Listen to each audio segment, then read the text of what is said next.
Film bergenre komedi satir kali ini akan sangat seru dan di mana seorang diktator yang telah memimpin Republik Wadiyah selama bertahun-tahun dikenal sebagai pemimpin diktator yang anti barat dan mengelilingi dirinya dengan pengawal wanita. Oke, langsung saja, ini dia, The Dictator. Film dimulai dengan memperlihatkan ketegangan yang semakin meningkat antara masyarakat dunia dan negara yang berada di Afrika Utara, yaitu Wadiyah, sebuah negara yang dipimpin oleh diktator bernama Laksamana Jenderal Aladdin yang lahir pada tahun 1973.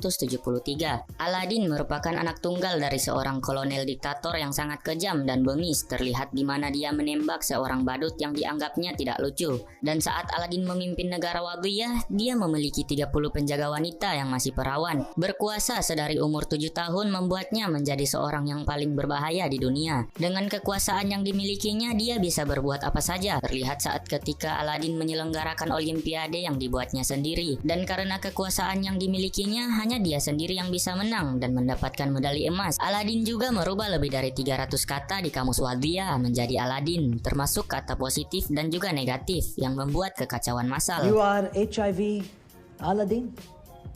Berpindah di sebuah gurun terlihat istana Aladdin dengan taman yang bergambar wajahnya. Aladdin berpidato di depan jutaan rakyat Wadiyah bahwa dia memiliki senjata uranium pemusnah massal yang hanya digunakan untuk penelitian medis dan untuk tujuan kedamaian. Padahal sebenarnya mah tidak. Di sebuah tempat terlihat Aladdin yang sedang mengunjungi tempat riset senjata nuklir miliknya dan kita diperkenalkan dengan pamannya bernama Tamir yang selalu mendampinginya dan memberi salam hormat dengan mencium kueteknya. Dan ketika Aladdin mengecek progres nuklirnya, ternyata para ilmuwan di sana membuat nuklir dengan ukuran kecil dan tidak menakutkan.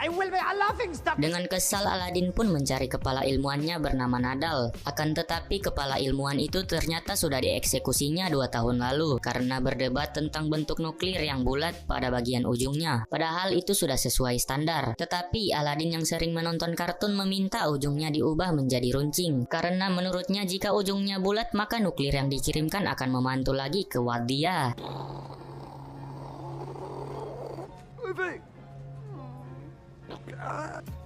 Nadal pun mencoba menjelaskan, namun Aladdin yang tidak suka dilawan malah menyuruh untuk mengeksekusinya dengan gaya khasnya.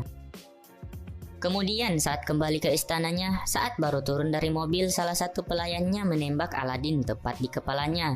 Tapi ternyata itu adalah Aladdin palsu yang memang selalu disiapkan untuk menjadi tumbal karena banyak yang tidak suka dengan kediktatoran Aladdin. Lalu Aladdin meminta untuk dicarikan orang lagi, dan ketika Aladdin meninggalkan ruangan, terlihat Tamir menelpon seseorang dan mengatakan bahwa mereka menembak orang yang salah. Di mana di sini kita mengetahui bahwa rencana pembunuhan Aladdin direncanakan oleh pamannya sendiri, yaitu Tamir. Dan saat itu juga Tamir memerintahkan anak buahnya untuk mencari pria yang mirip dengan Aladdin dan mendapatkan seorang pengembala yang terlihat tidak waras, yang kita sebut saja dia Samsulin. Setelah itu terlihat Aladdin yang sangat berkuasa dan memiliki hormon yang sangat tinggi ini sedang melakukan kuda-kudaan dengan asik bersama seorang wanita, dan juga kita diperlihatkan dengan banyaknya bahkan ribuan orang yang sudah bermain kuda-kudaan dengan si Aladdin ini.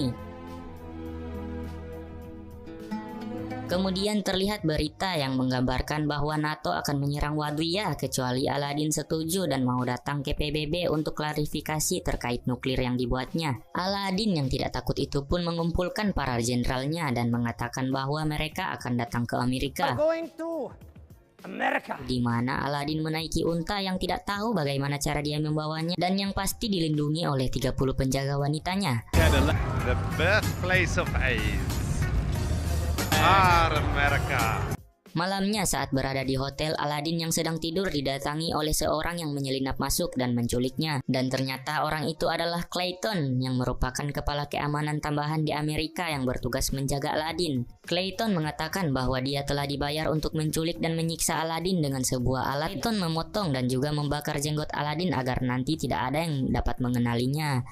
Namun saat ingin membakar jenggotnya, Clayton malah terbakar dan Aladdin yang melihat itu langsung melarikan diri dari sana.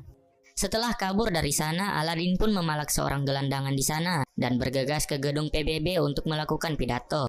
Akan tetapi karena jenggot andalannya sudah tidak ada, polisi menganggap bahwa Aladin hanya seorang masyarakat biasa. Sampai akhirnya konvoi mobil datang dan Aladin melihat Tamir yang sedang membawa Samsulin sebagai Aladin palsu. Aladin pun sadar bahwa ini adalah rencana Tamir yang telah mengkhianatinya. Lalu terlihat pidato di PBB akhirnya dimulai, di mana terlihat banyak petinggi negara yang hadir dan diliput oleh media. Saat hendak berpidato, Samsulin sebagai Aladin palsu ini malah melewati podium, terjatuh dari panggung dan menumpahkan air seninya ke delegasi Israel. Oh, that's a good one. Kemudian Samsulin pun berbicara dan mengatakan bahwa akan menyusun konstitusi baru yang menyatakan bahwa negara Wadiyah akan menjadi negara demokrasi. Aladin asli yang menyaksikan dari luar langsung berlari dan ingin menerobos masuk, lalu polisi pun langsung menghalanginya dan terjadilah kericuhan. Tetapi untungnya salah satu wanita bernama Zoe datang dan mengajak Aladin pergi dari sana. Saat sedang dalam perjalanan ke tempat Zoe, agar tidak diketahui identitasnya, Aladin mengubah namanya menjadi Alison Burger.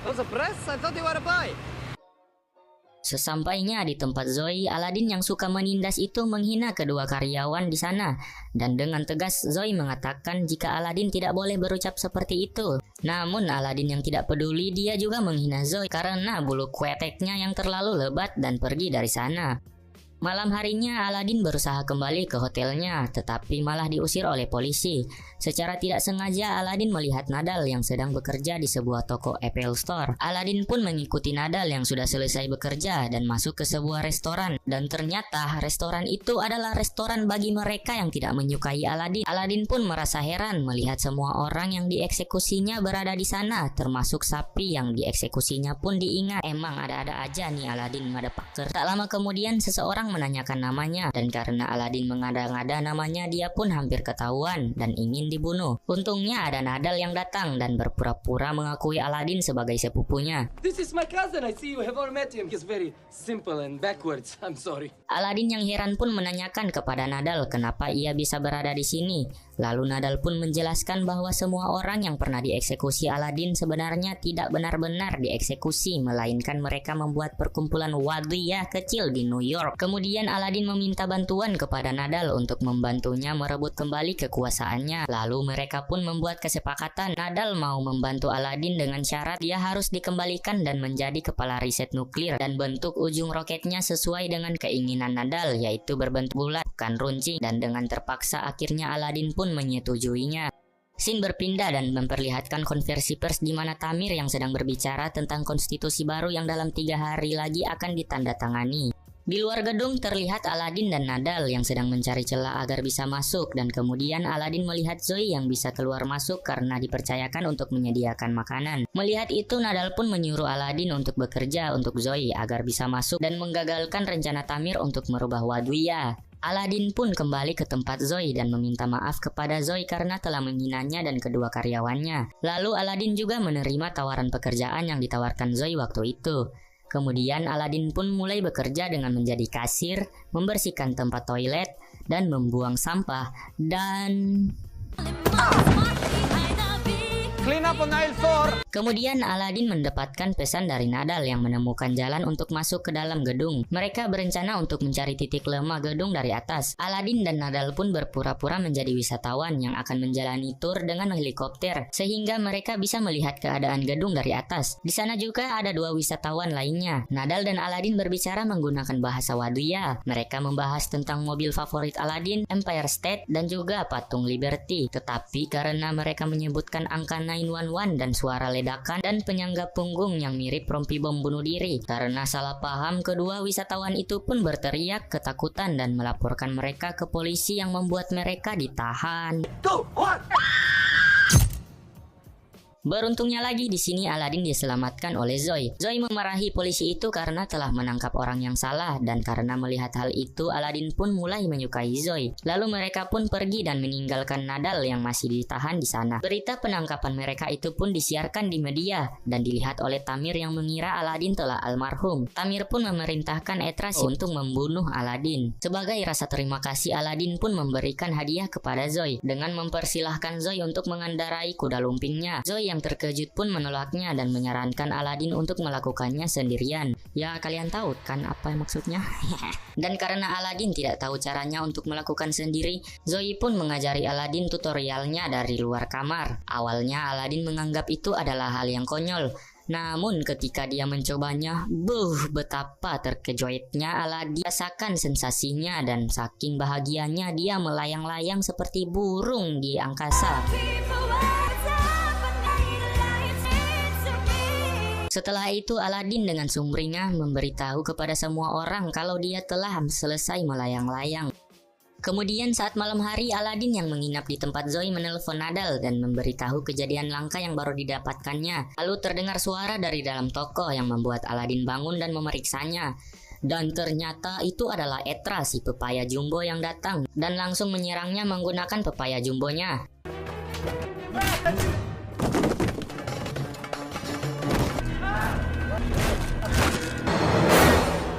Aladin dibuat tak berdaya oleh Etra dengan pepaya jumbonya, sampai akhirnya Aladin bisa mengembalikan keadaan, dan Petra pun almarhumah dengan cara yang tidak estetik. Keesokan harinya, Zoe yang datang mendapati tokonya yang sudah berantakan, dan pemilik hotel yang melihat itu sontak langsung membatalkan kontrak makanan dengan Zoe. Karena merasa bersalah, Aladin berjanji akan mengembalikan nama baik toko Zoe dengan caranya. Lalu Aladin pun mengambil alih kepemimpinan toko dan menyebarkan berita hoax kepada CEO Greenworld, bahkan sampai menculik keluarga penilai kelayakan toko agar bisa mendapatkan akreditas kelayakan yang bagus. Dalam waktu singkat, toko Zoe akhirnya bisa ramai kembali dan Zoe pun berterima kasih kepada Aladin. Kemudian Aladin mendapat kabar dari Nadal bahwa dia telah mendapatkan jenggot palsu. Tetapi Aladin yang sinting meminta jenggot asli yang berasal dari orang terkenal. Karena hal itu mereka akan mencuri jenggot seorang raja narkoboy yang sudah almarhum yang ada di iklan koran. Mereka pun lantas pergi dan masuk menyamar sebagai orang yang ingin melayat. Saat hendak memotong jenggot itu, mereka didesak oleh orang-orang yang juga ingin melayat. Sampai akhirnya Nadal tidak hanya memotong jenggotnya, tetapi sekalian digotong dengan kepalanya. Setelah itu, saat sedang berada di toko, Zoe memberi kabar bahwa dia telah mendapatkan kembali kontraknya. Lalu tiba-tiba di dalam toko ada seorang wanita yang mau melahirkan, dan dengan pengetahuan medis yang abal-abal, Aladin pun berusaha membantu wanita itu. Tetapi emang dasar si Aladin masih sempat-sempatnya membuka HP karena ada SMS dari Nadal, dan tanpa sengaja HP itu masuk ke dalam rahim wanita itu. Mana dijawab lagi telepon dari Nadal. Dan bukan hanya itu, Aladin yang meminta bantuan Zoe malah berpegangan tangan di dalam rahim di saat wanita itu sedang panik-paniknya. Alhamdulillahnya bayi itu berhasil selamat. Saat malam harinya, Aladin dan Zoe bermesraan di atas rooftop di bawah sinar rembulan, di mana Aladin sangat menyukai bulket dari Zoe. Zoe pun mengungkapkan rasa cintanya, dan sebelum hubungan mereka melangkah lebih jauh, Aladin memberitahu identitas aslinya, bahwa dia adalah Laksamana Jenderal Aladin dari Wadiyah. Mendengar hal itu, Zoe pun kecewa dan menyadari bahwa Aladin mendekatinya hanya untuk mendapatkan akses masuk ke dalam hotel. Zoe yang sangat kesal pun mengusir Aladin dan akan membatalkan kontrak itu besok. Aladin yang galau berjalan di tengah kota dan melihat berita warga Wadiyah yang mengutarakan kebenciannya dan menghancurkan patung Aladin. Karena merasa tidak ada yang menyayanginya, Aladin pun berniat bunuh diri. Tetapi untungnya Nadal datang dan mencegat Aladin, lalu menasehatinya dengan mengatakan bahwa dia tidak boleh menyerah karena dia adalah diktator besar yang terakhir. Lantas Aladin pun bersemangat dengan emot api. Dia akan menjadi diktator terhebat yang pernah ada dan membuat iri seluruh pria di dunia. What are you doing? Do like a pull-up. Wait, ow! No, don't fall. Just, you know how you do pull-ups? I invented the pull-up. Keesokan harinya terlihat semua orang telah bersiap untuk penandatanganan konstitusi Wadiyah yang akan menjadi negara demokrasi. Dan terlihat di atas atap, Aladin dengan jenggot dan setelannya telah bersiap untuk menyeberang ke kamar hotel Samsulin, si duplikatnya. Tetapi karena talinya kurang diperhitungkan, Aladin pun terjebak di tengah-tengah. Lalu Nadal menyuruhnya untuk membuang semua barang-barang yang dibawanya, agar tubuhnya bisa lebih ringan dan sampai ke jendela kamar Samsulin. Dan tanpa diduga-duga Aladin mengeluarkan 3 buah pisang, batu bata, dan 1 buah yang ditahannya sedari Wadiyah. Namun tiba-tiba kabel pun putus, tetapi untungnya Aladin berhasil sampai walaupun si Emwak sempat melihat rudal rumput Aladin. Sesampainya di kamar Samsulin, Aladin menodongkan pistol dan menyuruhnya pergi sebelum Tamir membunuhnya. Dan setelah itu datang Tamir dan Aladin pun langsung berpura-pura menjadi Swinting. Dan di sini Tamir pun tidak menyadari bahwa ini adalah Aladin yang asli. Acara penandatanganan pun dimulai dan seluruh warga Wadiyah sangat antusias dengan era baru yang akan datang, dan juga orang-orang seluruh dunia antusias di depan layar TV mereka. Dan saat Aladin ingin merobek kertas tersebut, Tamir pun menahannya. Lalu Aladin memerintahkan Tamir untuk ditangkap karena sudah mencoba membunuhnya. Aladin pun kemudian membatalkan lalu merobek kertas konstitusi itu dan menyatakan bahwa Wadiyah akan tetap menjadi negara kediktatoran. Semua orang pun kecewa termasuk Zoe yang baru saja sampai di ruangan itu. Kemudian Aladin menjelaskan tentang apa itu demokrasi. Demokrasi baginya adalah hal yang buruk dan dia tidak menyukainya sampai akhirnya dia melihat Zoe yang saat itu sedang sedih dan malah mengungkapkan indahnya demokrasi di balik banyak ketidaksempurnaannya, dan karena itulah Aladin menginginkan demokrasi yang sebenarnya untuk Wadiyah. Real constitution and real elections in Wadiyah. That is why I call for real democracy. Sontak seluruh masyarakat langsung bersorak bahagia, kecuali Nadal yang kecewa dengan keputusan Aladin. Dan saat itu juga Aladin ingin menjadikan Zoe sebagai istrinya. Namun Tamir yang tidak senang dengan Aladin mencoba untuk membunuhnya. Dan ternyata muncul Samsulin yang berhasil melindungi Aladin dengan menahan tembakan dari Tamir. You are alive? Of course, it is my job to be shot in the head. Semua pun berakhir dengan damai dan Aladin akan membawa Zoe pulang ke Wadiyah. 1 tahun berlalu, terlihat untuk pertama kalinya pemilu diadakan di Wadiyah dan Aladin memenangkan pemilu dengan sangat mutlak meskipun dengan cara seperti ini. Lalu Aladin pun terpilih sebagai pemimpin Wadiyah dengan voting 98,8% dan akhirnya menikahi Zoe. Namun ketika sudah resmi menjadi suami istri, tiba-tiba Zoe menginjak gelas yang merupakan tradisi bangsanya karena ternyata Zoe adalah seorang Yahudi. Mendengar hal itu, Aladin hanya bisa tersenyum-senyum bingung, dan seperti biasa dia memberi kode khasnya kepada bawahannya untuk mengeksekusi Zoe. Setelah itu terlihat proyek nuklir pun dilanjutkan dan kabar baiknya datang bahwa Zoe telah mengandung anak Aladin. Tetapi Aladin motherfucker ini malah bertanya, apakah Zoe mau anak laki-laki atau aborsi? Film pun tamat.